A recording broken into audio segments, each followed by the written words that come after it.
देश में बिहार का इलेक्शन आ रहे हैं, इसलिए कश्मीर का मुद्दा आगे कर रहे हैं वो। कश्मीर में अरे भाई आप बोलते थे हमारे सैनिक बल इतना ताकतवर है, एक परिंदा भी पर नहीं मार सकते, फिर कैसे आए टेररिस्ट? हिंदुओं को बलि चढ़ा के मुसलमानों को गद्दार ठहरने की आपकी साजिश नहीं चलेगा। इधर हिंदुस्तान में हिंदू मुस्लिम लड़ाई लगते, पाकिस्तान में सीधा जाके नवाज शरीफ गले लगा के बिरयानी खा के आते हैं आप। ये वक्त पे जो कानून है ये खाली मुसलमानों को जायदाद हड़पने की कानून नहीं है, इसके बाद दूसरे औरों का भी वक्त आने वाला है। मुसलमानों को कंधे के ऊपर बंदूक लगा के इस देश की गरीबों को, इस देश की मेहनत कश वालों को मारने की उनकी कोशिश है। अरे मोदी भाई आप तो अंबानी अदानी की गुलाम है। एयरपोर्ट बेच दिया, विमान बेच दिया, तेल बेच दिया, गाड़ी बेच दिया, प्लेटफॉर्म बेच दिया, आप सिर्फ एक चाय नहीं बेचे हैं, बाकी सब बेच चुके हैं। मेरे प्यारे भाइयों, ये दुनिया आखिर फानी है, ये जान भी एक दिन जानी है, फिर बांध कमर कर देख फिर खुदा क्या करना है। ये कानून जो वक्फी कानून है, ये ऐसा समझ रहे कि हम खाली मुसलमान की कानून है, ऐसा नहीं है। वो मुसलमानों को भड़काना और नॉन मुस्लिम वोटों को इकट्ठे करने की एक साजिश है, ये एक साजिश है। ऐसा मत समझो मेरे प्यारे भाइयों, यहाँ से खत्म होगा इन लोगों का खेल। इनके टोकरी में अलग अलग सांप है, जब जब काम आता है तब तब एक एक काम छोड़ एक एक सांप छोड़ता है वो। अब देश में बिहार का इलेक्शन आ रहे हैं, दूसरे स्टेट के भी इलेक्शन आ रहे हैं, इसलिए कश्मीर का मुद्दा आगे कर रहे हैं वो। कश्मीर में जो लोग मरे हैं वो भारत के लोग हैं, हिंदू मुस्लिम नहीं है।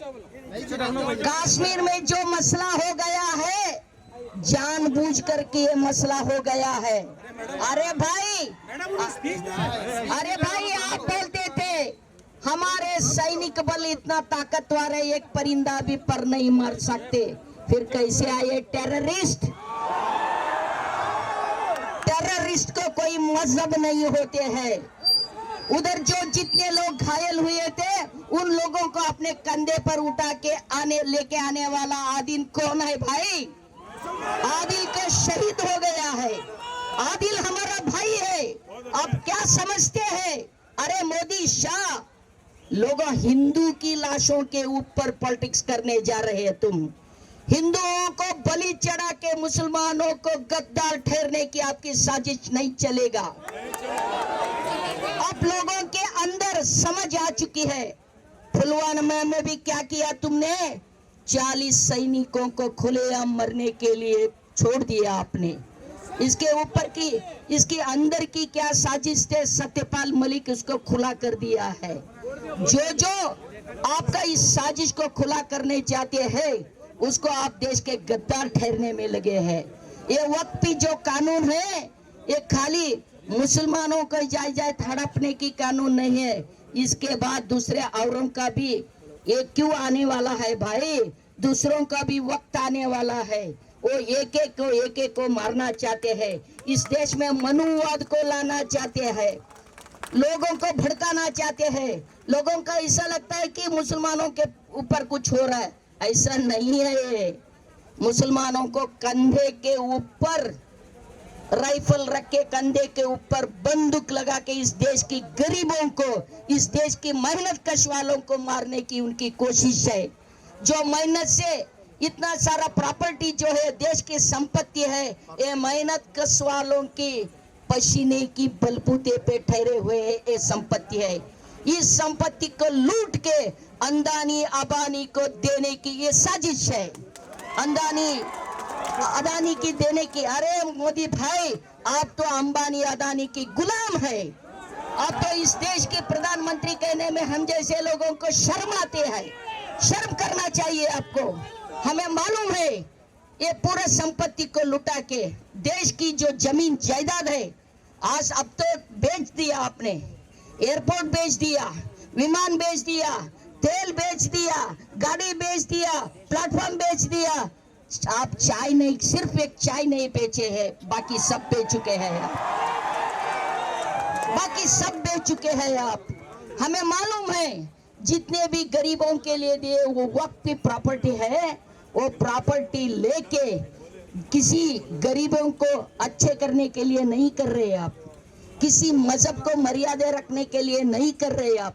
ये सब जितने भी जायदाद है वो हड़प करना है, आपके दोस्तों में बांटने का है, लेकिन अदानी अंबानी में बांटने का है। मुझे मालूम है इधर हिंदुस्तान में हिंदू मुस्लिम लड़ाई लगते, उधर जाके पाकिस्तान में सीधा जाके नवाज शरीफ गले लगा के बिरयानी खा के आते हैं, आप मालूम है हमको। और इधर अरब कंट्री को जाके भाई भाई बोलने वाले हैं, इधर चुप लोगों को भटकाने की आपकी जो प्रोग्राम है, जो साजिश है, वो साजिश को हम कामयाब होने नहीं देंगे। हमको एक ही काम करना है, जितने हो सकते हैं उतने मिलजुल के रहने की। ऐसा मत समझो देश की खाली मुसलमान ही आपको अपोज कर रहे हैं, ऐसा मत समझो। एक 20% मुसलमान क्या करेगा ऐसा तुम्हारे मन में आए हुए हैं, लेकिन 100, 100 जो जितने नॉन मुस्लिम हैं वो सब तो आपके साथ नहीं है। आप खाली आरएसएस वाले सुनो, 4% लोग, 10% लोग जो है इस देश के ऊपर मनुवाद को लाना चाहते हैं। तुम कुछ नहीं, इसके जरिए मुसलमानों के कंधे पे ऊपर राइफल बंदूक रख के दलितों को मारना चाहते हैं, मेहनत कश वालों को मारना चाहते हैं। इसलिए हम लोगों को एक ही काम करना है भाई, जितने हो सकते उतना मिलजुल के रहने का, जितने हो सकते उतने आपसबाजी रहने का। हम सब मिलजुल के अपने इस मोर्चे को आगे निकलेंगे, आगे लेके जाएंगे। उसे हमको मालूम है आपको कैसे नकाब करना है।